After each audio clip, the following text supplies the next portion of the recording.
Pour ceux qui n'auraient pas la chance de vous connaître, comment est-ce que vous vous présentez? Qu'est-ce que vous faites? Je suis donc la directrice artistique de la Fondation Art Explora, avec une double vocation, la vocation de soutenir la création contemporaine et la vocation d'aller à la rencontre des publics, de créer des dialogues, des passerelles entre les publics, les acteurs institutionnels, les artistes, les commissaires d'exposition.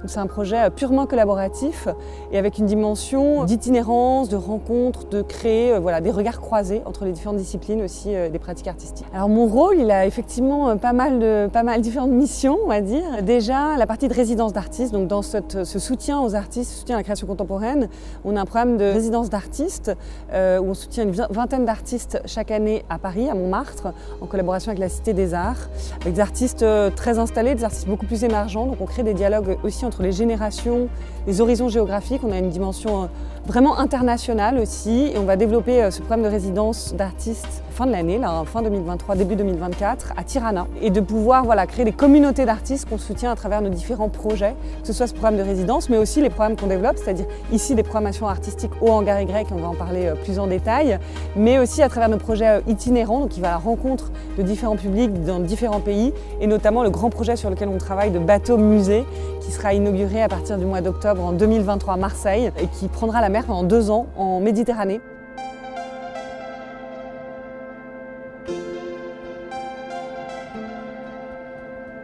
Où sommes-nous? C'est quoi le Hangar Y? C'est un bâtiment sublime, énorme. Pourquoi on est là? Qu'est-ce que c'est que ce lieu? Effectivement, vous voyez ce lieu impressionnant qui a une histoire incroyable. Ce Hangar Y, on est à Meudon, on est au début de la forêt de Meudon. On est dans un patrimoine extrêmement important de la forêt de Meudon, à travers le nôtre, mais aussi à travers ce bâtiment, qui est un bâtiment qui est essentiel dans l'histoire de l'aéronautique en France, puisque c'est un des plus anciens hangars à dirigeables du monde. Et d'ailleurs, c'est pour ça qu'il y a eu ce petit clin d'œil avec l'œuvre de Liboul. Absolument, l'œuvre de Liboul que vous pouvez découvrir ici, qui est une œuvre pérenne. C'est important pour nous ici, évidemment, que les artistes puissent s'approprier le Hangar Y et son histoire qui est vraiment essentiel dans l'histoire de l'aéronautique et puis qui fait rêver parce que c'est l'histoire du vol, de l'envol. Tout l'ensemble de ce projet a vocation à vivre au travers du regard des artistes.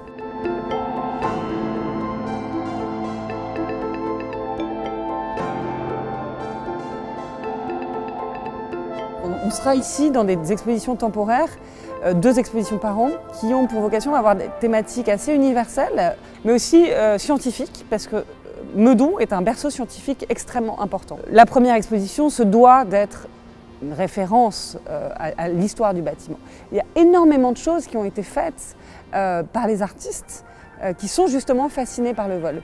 Et dans une démarche, du coup, ce genre de thématique, même si c'est des artistes extrêmement contemporains, vont toucher le grand public, comme il s'est passé avec la préouverture, les performances de Johan Bourgeois qui étaient juste incroyables, beaucoup d'émotions et le nombre de personnes qu'il y avait. Et il y avait aussi des initiatives très pédagogiques de médiation. Il y avait le camion du Centre Pompidou qui était là. C'est quoi un petit peu l'objectif? Donc il y a les expositions, mais il y a autre chose, j'ai l'impression. On a fait ces premiers ateliers avec Thanks for Nothing en préouverture du bâtiment pour créer des connexions entre des artistes, évidemment essentiels dans la scène artistique, qui pouvaient rencontrer des publics scolaires, des associations qui vont travailler ensemble à une œuvre commune. C'est extraordinaire, c'est un moment d'union entre des générations différentes, des associations, des publics scolaires, des enfants plutôt jeunes, etc., qui vont rencontrer un grand artiste. Donc on a eu Pascal Martin-Taillou, Barthélemy Togo, Cécilia Benguelea, là on continue avec Touventra. Il y a une espèce de fascination de la rencontre de l'artiste et puis de créer quelque chose en commun.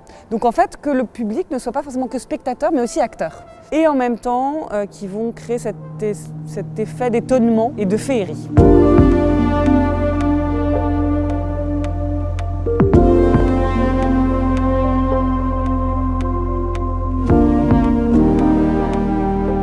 Déjà pu assister à des performances, à des expositions, mais comment il va être activé, comment il va vivre, qu'est-ce qui va se passer en fait? Cette préouverture avait vocation à montrer qu'on est très pluridisciplinaire, qu'on s'intéresse à toutes les pratiques et encore une fois à des artistes installés comme des artistes plus émergents, à cette dimension des publics qui est vraiment aussi au cœur de ce projet. Pourquoi il faut venir à l'expo inaugurale? Pourquoi il faut venir au Hangar Y? Qui peut venir? Est-ce que c'est payant? Comment ça se passe? Déjà pour découvrir ce lieu, aussi près de Paris finalement, c'est assez unique. Donc rien que pour ça, moi je dis ça vaut vraiment le détour. Je pense que l'exposition va être une exposition qui est un peu différente de ce qu'on est habitué à voir, qui a ce côté un peu comme ça, un peu fou, et qui peut être très amusante en fait.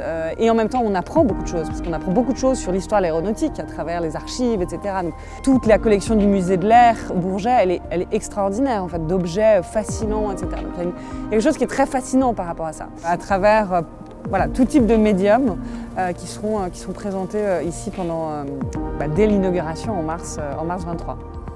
Bah super, très riche programme, ça donne envie. Vous avez réussi à nous convaincre. Merci beaucoup Blanche. Et à très bientôt pour la suite peut-être de ce qui se passera avec Art Explorer en général. Absolument. Merci beaucoup Marc. Merci.